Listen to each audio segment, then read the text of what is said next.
Hello. And welcome to Mind Body Stuff.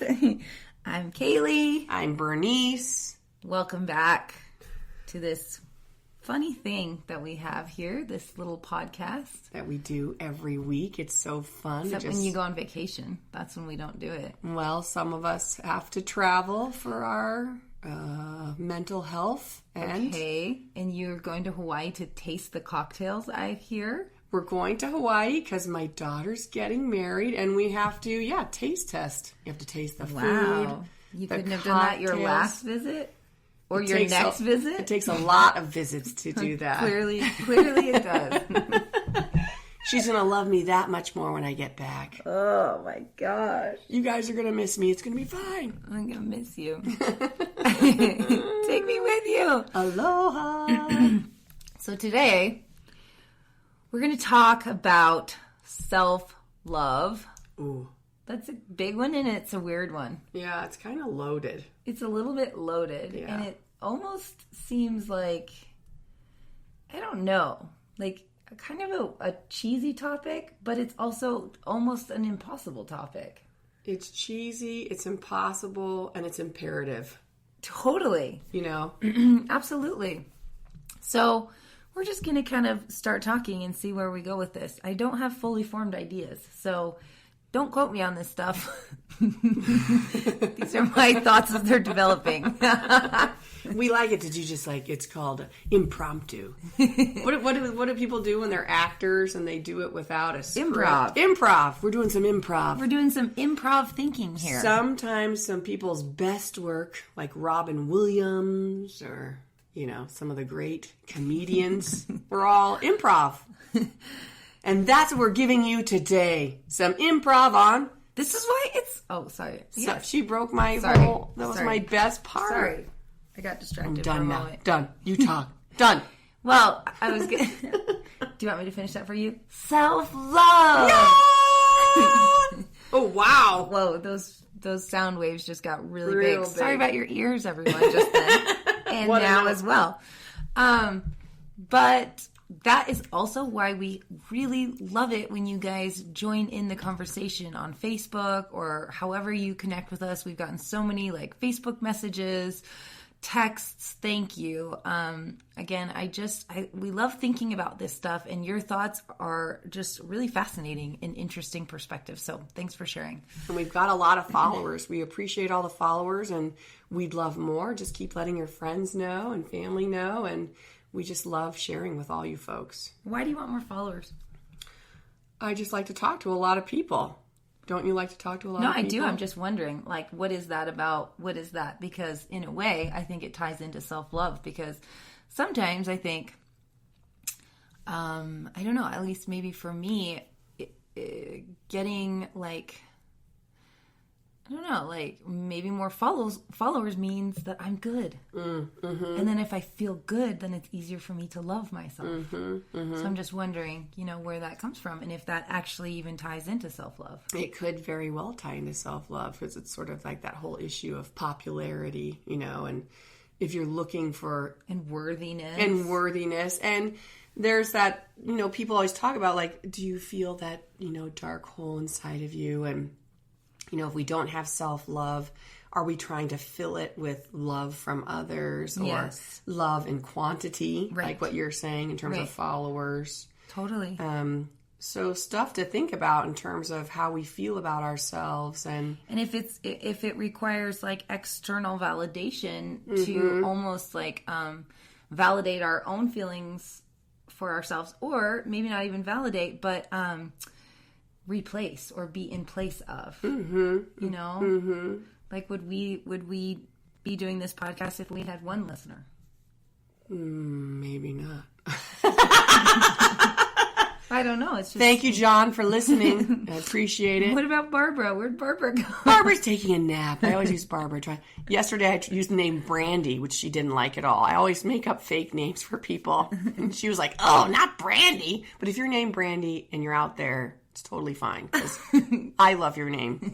I was just thrown off that it wasn't Barbara. I'm just used to Barbara. So, I'm wondering, B, if you wouldn't mind telling us about part of your glasses and this whole, like, your reaction to saying things like, I love myself. Oh, good question, Kaylee. She's so good. She's like a journalist. Oh. My friend, Kaylee. Oh, thank you. She's also a beautiful writer on top of it. But let's do the journalist part. So, my big issue, my glasses, as some of you have already heard from either these podcasts or the workshops maybe you've done with us, is that I'm unlovable. I have always, or not always, but I have them on frequently that I'm unlovable. And so it's hard for me to deal with criticism sometimes, or even just conflict occasionally, because I have my glasses on and right away I think, oh, that's right. You don't love me. Nobody loves me.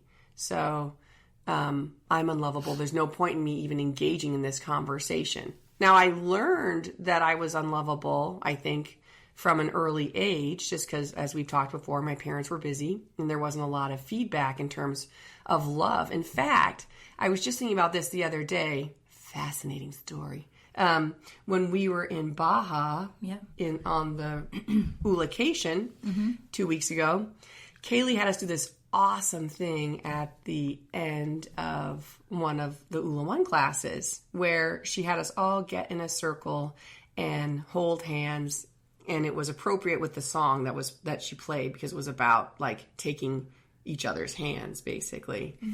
And it totally made me sob. Like, as soon as I held the people next to me, their hands, they held my hands, I had this deep feeling of understanding that nobody held my hand very much as a kid. And so it was like, I miss that contact. Sure. And even in that contact, we learn probably that we're lovable. Yeah.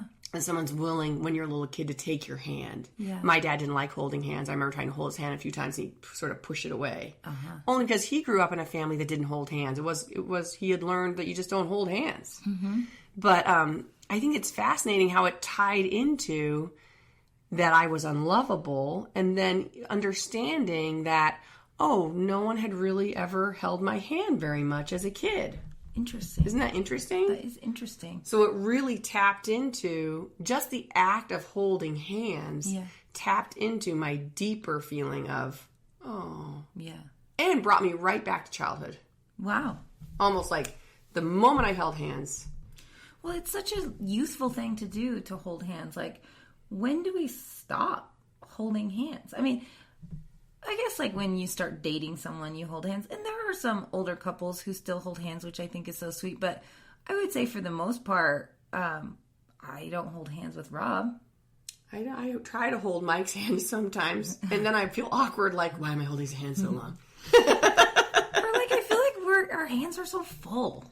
You know, it's like it's not often we're walking somewhere and it's like someone's holding a kid or pushing a stroller, or and I've got like groceries whatever in a hand, and then I got my phone in the other, and I'm trying to remember. Maybe it's the phone. Oh, maybe the phone is keeps our hands occupied. And hello, phone companies, because it's like I feel so comforted by my phone in my hand. So comforted. Isn't by that weird? Phone. Oh yeah. But hands are very important. Hands are very important. And you know what was really cute is after we did that Shavasana, and after everyone had held each other's hands and squeezed each other's hands, then we sat up and people didn't want to leave the circle. Everyone just stayed there, and the conversation just started and it kept going without any prompts. And then as people left the circle, they were holding each other's hands. Like, I was holding your hand on the way to breakfast. I think you were holding my hand. Yeah, and Stacy and Sammy were holding hands walking to breakfast. I never hold your hand. No, I never hold your hand. I don't ever hold anyone's hand. I mean, maybe my kids, but I don't hold other adults' hands, and it felt really good. Oh, it felt so But it's good. like, it's interesting. But it was interesting how it reflected into that issue of, for me, lack of understanding what self-love is. And as Kaylee had pointed out earlier in her question, oftentimes I've been in therapy a lot, because I am a therapist, and I do go to therapy do your own work with other therapists for my help in my life. And they'll often say, you just have to say you love yourself. Mm-hmm. And they say, you should just say, I love me. Mm-hmm. And every time they say that to me, I'm like, ugh. It sounds kind of gross. Ugh, it sounds so gross. Like, and even I tried it this morning. In fact, you guys, I woke up and I wake up sometimes like oh my gosh, I forgot blah blah blah blah. Like I have all these things like you shouldn't have slept. You forgot 10 things, and I wake up kind of in a panic. And I'm trying to tell myself, relax. The world is not going to end if you forgot to send so and so an email or whatever it is. And so then I laid in my bed, and then I was like, okay, I'm going to try my mantra. I'm going to try that saying to myself. And I'm like, deep breath. And I'm like, I love me. And then I'm like, oh, God. Again, I was just like, oh, my God, I cannot do this. And I just stopped. There's just no... You didn't even go any further. I didn't go any further. It was more like, just do some deep breathing. You don't believe this. You don't love you. Come on. How interesting. Which is a very sad statement, as I realized. It is. I mean, it is. And I think anybody who knows Bernice... I can't tell you how many times I've heard, and you've heard people say, when I grow up, I want to be Bernice. Like, there's even a petition to create t-shirts that have your face on it saying, like, I want to be Bernice when I grow up. And so it's so funny how self-love, like, really isn't a reflection of how lovely of a person we are at all. It's just these wounds or these... I don't know what it is. It's not the truth. It's not like you are unlovable in the slightest. Like, I think a lot of people are like, oh my God, I would love it if I were you. I would love me so much if I were you. But it's just so like, where does that come from? So, okay, maybe your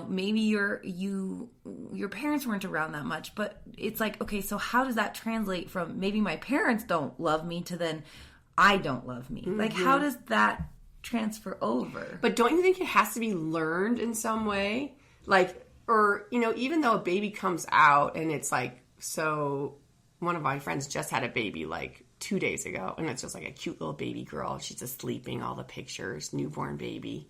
And you think like a baby comes out and they're not even thinking if they're loved or not loved. But there is research about, attachment mm-hmm. and how if the parents aren't loving, over a period of time, the baby, or they did this work with the chimpanzees, Harville Hendricks did. You can look that up as an old study.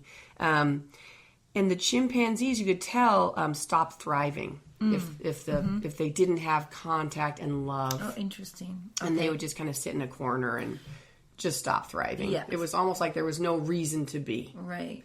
And I wonder, even with children, if there isn't that kind of learning, that kind of interplay of like, do you love me, Mommy? Oh, sure. And Mommy says, I love you, Huxley. Yeah.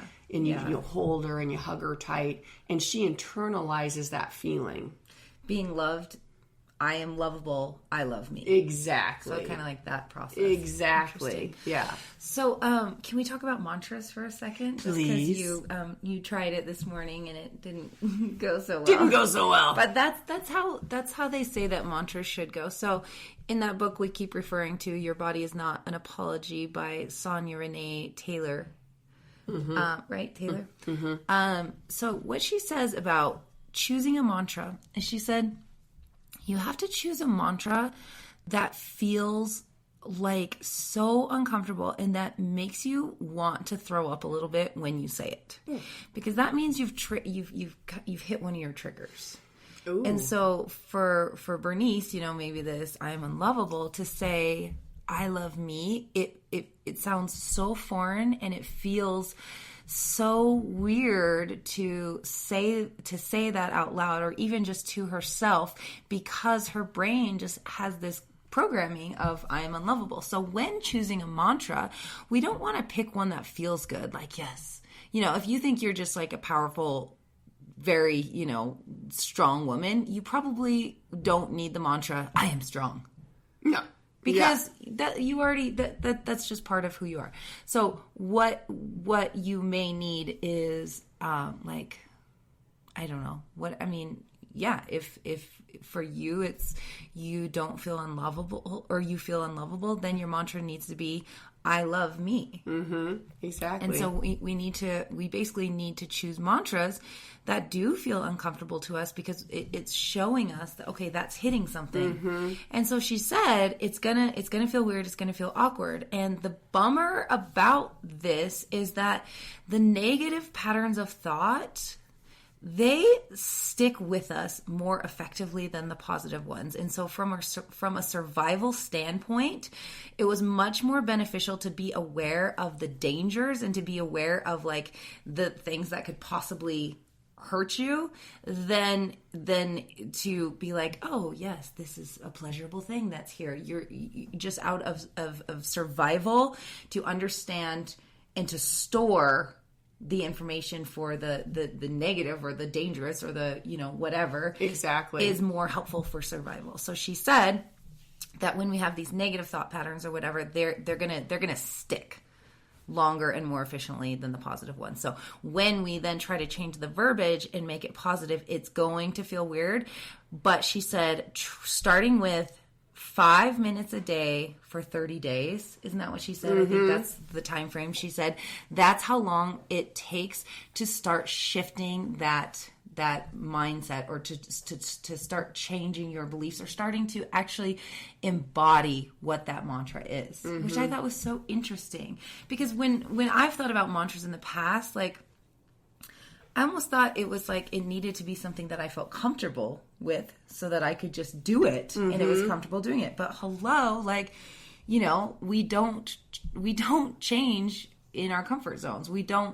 Transitions don't happen in comfortable situations. Yeah, and I'm like, why is it so hard? If it's so hard, I don't want to do it. Exactly. Most people are going to be like, this is too hard. I don't like this. I'm not going to do it. Yeah, and it doesn't feel right. Yeah. And that's the other issue, how we're always like, sometimes in our culture we're like, well, it has to feel right. Totally. But sometimes we're wrong, because sometimes it has to feel wrong. It has to feel wrong, and it has to feel uncomfortable. Yes. It's got to disrupt. It has to be disruptive. It's not going to be pattern. effective unless it's disruptive. And the disruption is painful. Oh, yeah. It's uncomfortable. It's awkward.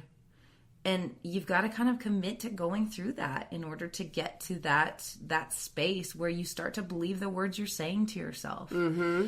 And I thought that was really, cool. Another concept that I've been thinking about, because so much of what I talk about in ULA 1, so if you've been to my ULA 1 classes, I talk a lot. I give like my intro and then my Shavasana as an opportunity to kind of explore these thoughts that I'm having, or, whatever it may be. And hopefully it's in service of others. That's always the goal. But this whole self-love thing, I'm also curious because these past couple weeks, I've been talking about how I think self-love is really, really brutally hard. And I always say, and it's not like, I'm the only one who says this. It's very common to hear, like, you cannot fully love another human being unless you can fully love and have compassion for yourself. Mm-hmm. And so I say that a lot because in a way I do believe it. But I have been thinking about the time, so I've been with my husband I've known him since I was like 19 years old. And I've gone through a lot since then. I've gone through illnesses. I've gone through times where I've had extremely low self-esteem. I've been sick. We've gone through a lot together. And I feel like he has been able to love me and actually like see me when I haven't been able to love myself. And so sometimes I think this goes back to basically everything we talk about in ULA. Sometimes it takes your community to really feel that self-love. And I think it's important to surround yourself too with people who can see how lovable you are and who can see and feel your real spirit, who you are, because you've got the, not you, I'm looking at you, but everybody, we've got these layers of lies, essentially. Yeah, about ourselves. Yeah, and so I've been reflecting lately on the importance of our fellow humans in helping us find this self-love. And how it just reminded me of tying back to my childhood. Yeah. How that was done in community. Like, I learned not to self-love inadvertently because I didn't get the feedback. Yes. Right? Yes. So, but that doesn't mean we can't, like what Kaylee's saying, is do that now in our adult lives. Totally. You know, where you're reaching out, like Kaylee's saying, that she's had this long-term relationship with her husband, and that she can get reinforcement from her husband during difficult times that she is lovable. Yes. And the same with me as well, obviously, and with all of us, that it is it is done in community. So not only do you have to do the mantra, perhaps, but you also have to find communities that are supportive, absolutely, and reinforcing. Totally. Mm-hmm. I think it's paramount to the human experience. And thank you, Leah Johnson, for commenting on our last podcast announcement in the community page on Facebook, and she just shared this excerpt from a book that she's reading called The Chemistry of Joy, and I think this kind of ties into what we're talking about. So it's called The Illusion of Separation. At the most profound level, we're only human in community. Think of a poor, isolated soul on a desert island with no one to talk to for years at a time. Do you imagine that person, even if he or she never had to worry about food, shelter, or basic survival, would survive such an experience mentally, emotionally, and spiritually intact? It doesn't seem likely. We're meant to be part of one another's lives, and we need each other to share, and we need to share in each other's humanity. But in our modern culture, with its focus on individualism and separate achievement, we lose the sense of connectedness that keeps us sane, and depression is often the result. It's not only connectedness to other humans that we need, we're part of the natural world, and losing that lifeline can also depress us more than we realize. We need, too, a link to the divine, to the universe itself, a sense of the higher purpose of which we are a part. Without the sense that the universe is a friendly place to which we belong as to a family, we have great difficulty not to become depressed. Isn't that cool? Very, very good. And so, yeah, I know we're talking about self-love, but I feel as though, and these are my beliefs, but I feel like we are made of love and light, and I feel like we get different shadows that come onto us, or that our experiences bring into our lives. And it's not that we aren't still love and light. It's just that we're weighed down with some darkness. Mm-hmm. And sometimes we can find it on our own, but sometimes it does require community. It does. You need other humans. We need each other. We're social creatures. We're primates, so we need to be in groups. We're in groups. That's how we've been for millennia. Right. I was just thinking about something else right now that we were talking about. Oh, that again, it comes, so a baby is born and they are love and light. Like they're just so pure, when you have that moment and you're just like, oh my, this is just like the purest of pure. Purest of pure. And then of course they come into the world, they experience whatever they experience in terms of good or bad experiences. And those are the things, besides the personalities that we're sort of born with, or tendencies or traits, then we have these experiences that shape us and teach us sort of our protective gear, whether it's the glasses that we wear, the I'm unlovable glasses, or I'm not accomplished glasses, or I'm not worthy, that these are all sort of through the shadows that sort of weigh us down. And of course, then we have the opportunity through introspection and through community to figure out what our glasses are, to figure out what our issues are, and then to work them out as grown-ups if we have that ability to do so. And I think that's what we do in ULA. We try to do, every week. Yeah. With the work that we do. And back to self-love, it's a difficult piece for us to get our head around sometimes, I think, because another reason is we were taught about narcissism. Yeah. Yes. Right? Totally. Like, don't love yourself too much. And for sure, there are narcissists in the world. I've worked with a handful of them. But they're unusual. But my question with narcissists is, do they actually really love themselves? I think they do. They do. And they think they're better than... Oh, yes. But what's that about? Well, their brain's a little something's misfiring in there. So it's a mental thing? It's I not think like it's a learned thing? You don't It's think? probably a combo. They probably have a propensity to it, and then, stuff happens. But I think they are kind of like, I am the greatest. But have people told them that? Or do they like... I think they inherently, I don't know if maybe they had, I don't know. This would be interesting. What do you guys think? I mean, I think maybe they had parents, I don't know, that were, maybe one parent might have been really coddling. Maybe another parent might have been harsh. I don't know. Sure. And, but if you work with narcissists, they're very, very clear that they are the best thing. Wow. And they can sell you on it too. Interesting. You're like, oh, I think, yeah, you are. Yeah. But then you get to know them a little bit, and there's not a lot of room for you. Uh-huh. They take up all the space, But is it true love that they feel for themselves? Is it self-love? I don't know. That's a better way to think of it. Self-love. I mean, feeling like you're the best at everything. At everything. I wonder, but where's the love for themselves? And I do believe that when we can love all of our flaws and we can love our shortcomings and our weaknesses and the things that make us human, I do believe then it is easier to forgive, and it's easier to see the humanness in others, and it's easier to find compassion. And so if they're not feeling those feelings towards others, I wonder if they're really experiencing true self-love. And I don't think they make good partners. Probably not. So if they were really, truly with self-love, yes, then I feel like narcissists... they'd be like Mother Teresa or something. She was so ultimately, so worldly compassionate. Sure. But you think of a narcissist, and they're so obviously I know a narcissist. I know one pretty well, and is it me? Yeah, it's you. I knew it. And we have some things to talk about.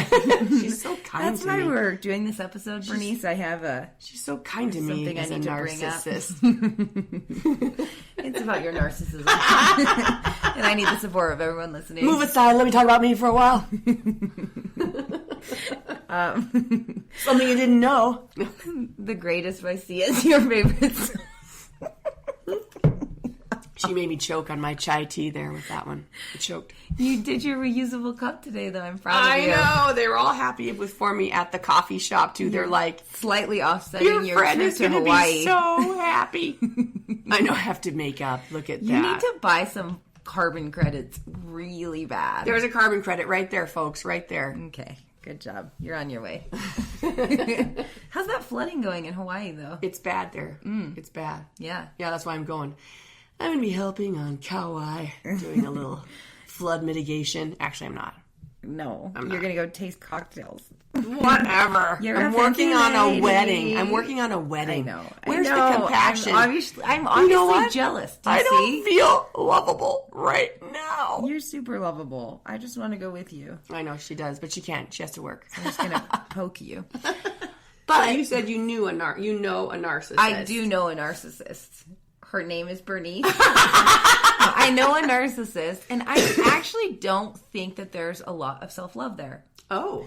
I don't think that there is. And so the way that they make themselves feel worthy and to feel like the greatest is by only focusing on accomplishments and what I can do and all these things that I've done and look at me, because I actually think there's kind of a lot of emptiness in there.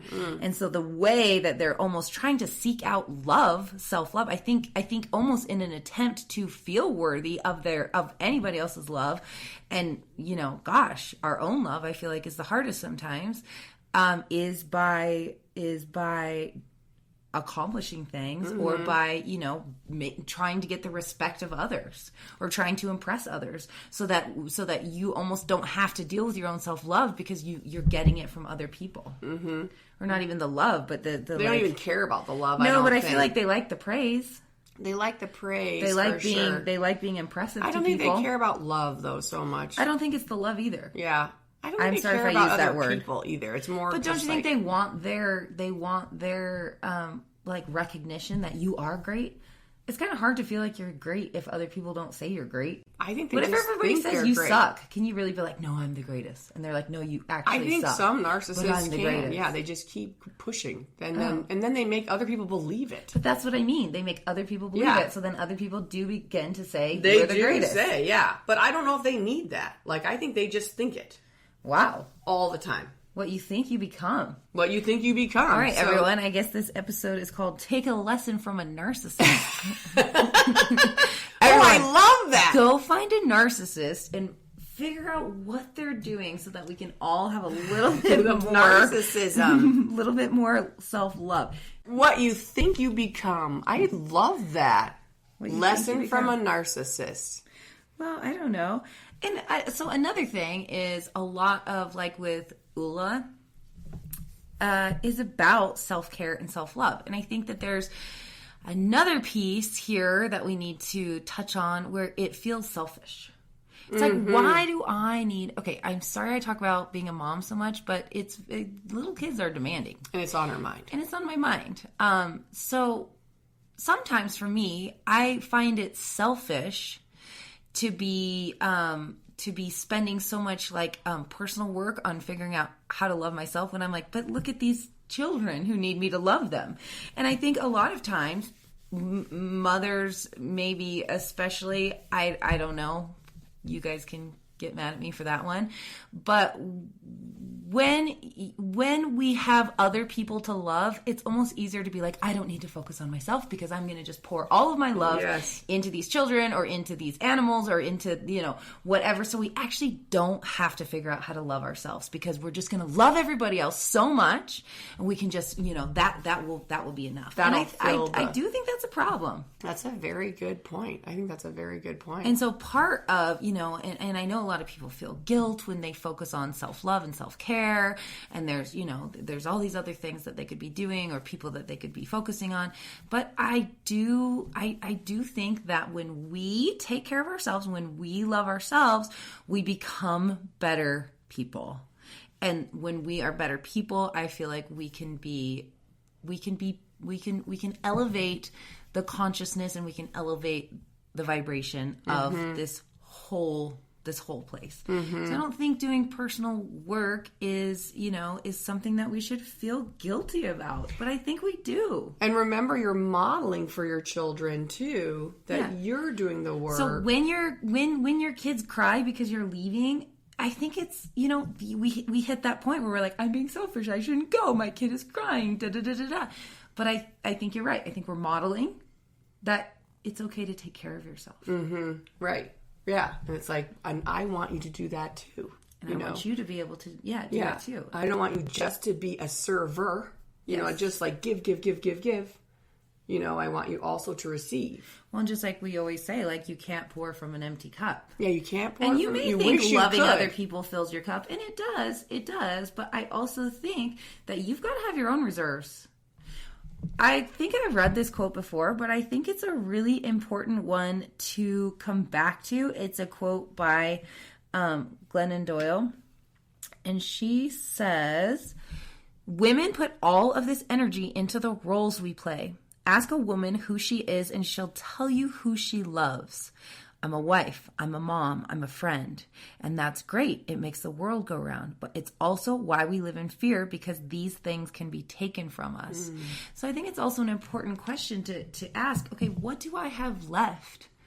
What do I have left when it's me? When it's just me, like, I don't know. No, that's a very good, and it makes you feel too when you're just, like what she's saying, when you're just always giving, that it does make you feel lonely, or more afraid that those things might leave. Yes. Right? Yeah. Or even you've like... defined yourself by the people that you love. Exactly, which is nothing wrong with that, of course. That's our interplay as human beings. But we need to be careful about how much that we keep some love in our own cup. Yeah. For our own selves. Because as I hear from women whose children are getting older, and me as an older parent, whose children have gone off to college, there's a big transition there for them because they've spent, 18, 20 years caring for these wonderful creatures. And then suddenly it's like, oh, who am I now that I'm not the mother of Yes. Ben or Sarah or whoever, Yes. or I am still, but they're, of course, now starting their own lives. Yeah. So again, always remembering to keep our cup full so we have stuff to give, love to give to our children and our friends, but also love and compassion to give to ourselves. And then always stay open so you can receive, so you can fully receive. Because I think there is that piece that does go back to our needing one another.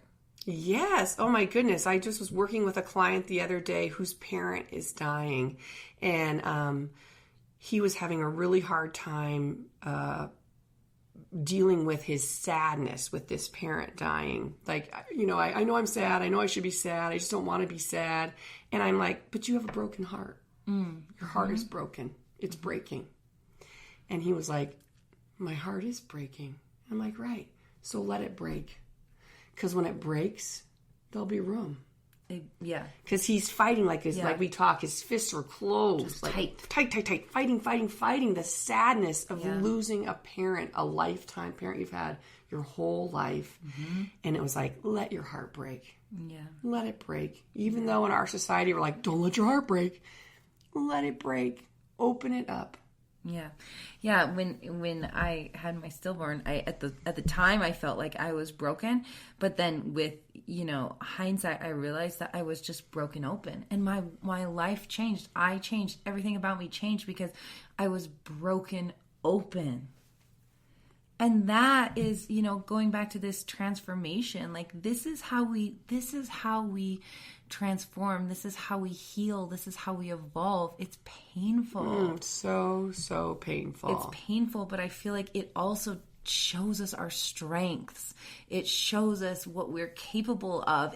If we are open, we can be receiving and giving of such amazing love that just really isn't, you know, if you're tight and you're closed, it's not going to be flowing. It's not not open. And I totally get why it's tight and protected and closed. Like, keep the door shut. Don't let it in. You don't want to hurt. Yeah, I don't think I'll recover from this. It's fear and it's fear and it's pain. And it's pain and pain. You want to protect yourself from pain. It's normal and natural to respond that way. But the funny thing is, when you let it break or when you get broken, then the light comes in. It totally. Then the light comes in. Yeah, barns burnt down. Now we can see the stars or the moon. Yeah, right. Whatever that quote is. It's a magnet. I've seen it on many fridges. I'm like, what? Whose barn? I'm talking about art right now, babe. Barns burnt down. Now you can see the stars. Now I can see the stars. Or moon. Oh, you guys know what I'm talking about. Somebody out there does. But self-love, like, I mean, when do we get it? When do we get it? Hello. I also think... is it you, my love, again? Are you knocking on my door? What song is that? I don't know. I made it up. Oh, I think it might be like a Lionel Richie song or Sounds something. like it. Sorry about that. No, I liked it. That was pretty. But my other question is, and I think this is, so I feel like I can love myself when things are going pretty well. Then I'm like, yeah, I love me. Good point. But it's like I hit triggers and I know what my triggers are. I know very clearly what my triggers are. And when they hit, that's when I go down pretty quickly. And then I have all the negative self-talk. I find it very hard to love myself. And so I think my personal work right now is, okay, it's easy to love myself when things are going fine. Mm-hmm. And so my personal work, and I think this is the beauty of actually allowing ourselves to suffer a little bit, is that we can do the really important soul work that we need to do in those times of trouble. But Mother Mary comes to me. It's a musical today, but it's in those times of trouble that I feel create the opportunity for us to experience real self-love. I love myself. Self-love. I love myself. Not when it's just easy. Not when we're feeling like life is going great and everything's going great. But can we feel that self-love when things aren't going so great? When you've been kind of triggered by one of your triggers and you start to spiral down, like, can you pull yourself back up? Can your self-love bring you back up, you know? And I think that's where I need to really continue focusing my personal work on. Mm-hmm. Me too. Because for the most part, like if I woke up on a morning, like I don't have the strong response that you do of I love me and then be like, like on a day to day, I think I could say that and not feel like I needed to throw up. But it's when when things are amiss. When things are amiss, yeah. Mm-hmm. Or, you know, when things aren't kind of when things feel out of my control, or when things feel whatever, then I'm like, then it sounds a little bit harder for me to really own that. Mm-hmm. And I think that's our indicator. And I think wherever it feels hard for you to say, I love me, when you find those moments where it is difficult, I think then that's kind of a guide as to where you need to put a little bit more work in. Yeah, what you need to work on that day. Yeah. Yeah. You got to stay curious. Got to stay connected. You got to do it. You got to keep asking yourself these questions. You know, if you have the time, be like, where am I at today? Not even if you have the time. I think you have to make the time. Yeah, but I don't want everyone to feel pressure. Like, oh, you have to have time. You know, because I know how we are about defensive attitudes. But if you have the time, she's so nice. I'm like, people, you got to do it. If you have the time, we invite you. You can if you'd like to. You don't have to.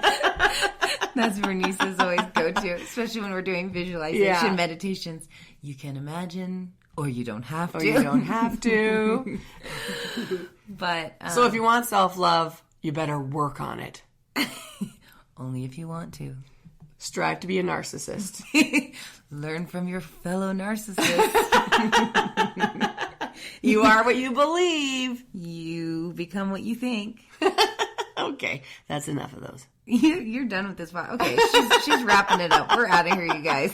We love you guys. Okay. Thanks for listening. And have a great week. Mwah. Mwah.